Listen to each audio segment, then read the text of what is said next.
देखिए, जीत हार की बात तो छोड़ दीजिए। अब तो बात कीजिए कि डेमोक्रेसी खतरे में है। जो हालात हरियाणा के बाद में महाराष्ट्र में बने हैं, महाराष्ट्र में जो बने थे ना, वही हालात यहाँ बने हैं। एक तरफा जीत सब पार्टियां साफ ही हो रही है। और जिस रूप में ये धनबल का प्रयोग करते हैं ना, आप हम कल्पना नहीं कर सकते हैं कितने उम्मीदवारों को पैसे देते हैं, कितने पैसे बांटते हैं। कल्पना के बाहर की बात है, कल्पना के बाहर की बात है। और जिस प्रकार चुनाव आयोग इनका साथ दे रहा है, मूक दर्शक है। वोट चोरी की बात जो की, वोट चोरी का मतलब क्या? वोट चोरी का मतलब खाली लिस्टों में गड़बड़ नहीं है। अगर आप निष्पक्ष चुनाव नहीं करवाते हो, वो भी वोट चोरी है। रिगिंग होती है, आप चुप रहते हो, वो भी वोट चोरी है। कहने का मतलब, जो अगर चुनाव निष्पक्ष करवाने में सक्षम नहीं है इलेक्शन कमीशन, वो वोट चोरी है। भाई, आप चुनाव आयोग का मतलब ही निष्पक्ष चुनाव हो, जीते हारे कोई भी हारे। उसकी बजाय अगर मान लो एक व्यवहार के अंदर भी एक पक्ष लोगे, आप एक सत्ता पक्ष का लोगे, तो वो भी वोट चोरी है। तो मेरी दृष्टि में वोट चोरी का मतलब, आप बेईमानी से चुनाव जितवा रहे हो किसी एक पार्टी को।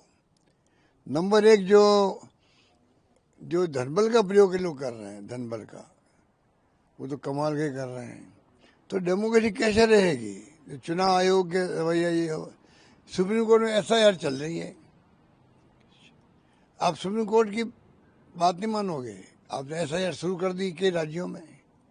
अरे आप, एफआईआर कोई बुरा नहीं है, निष्पक्ष अगर बन जाए, वोटर लिस्ट जो है वो सही बनना आवश्यक है डेमोक्रेसी के लिए। आप यही कहते हो भाई हम उसके लिए कर रहे हैं, तो फिर क्यों नहीं आप जो है तमाम पॉलिटिकल पार्टी बुलाते, बात करते, सुझाव लेते, तो वो खुद आपको कोऑपरेट करती। विश्वास जमा रहता है इलेक्शन कमीशन पर। आपने विश्वास को तोड़ दिया, उसको शक पैदा कर दिया, संदेह पैदा कर दिया। अच्छी बात है क्या? अब 10,000 रुपये बटे वहां पर 1,35,00,000 महिलाओं को 10 करोड़ रुपये, 10,000 रुपये गए खाते में चुनाव चलते हुए।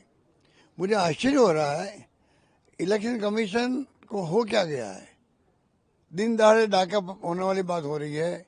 चुनाव के कैंपेन शुरू हो गया, चुनाव की पोलिंग हो रही है, उसके एक दिन पहले, 2 दिन पहले तक भी आप पैसे बांट रहे हो, पेंशन दे रहे हो बुजुर्गों को, दिव्यांगों को, और महिलाओं को, क्या कहते हैं, एकल नारी को।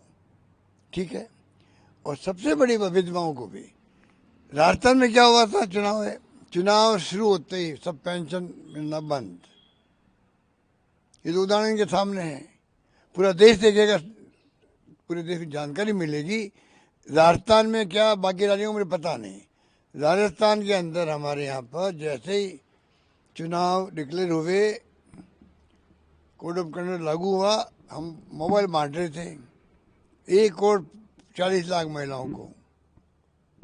और स्कीम पहले की थी हमारी, बजट की घोषणा थी, तब भी उसने रोक दिया। 34,00,000 हम बांट पाए। वहाँ क्या हो रहा है बिहार के अंदर?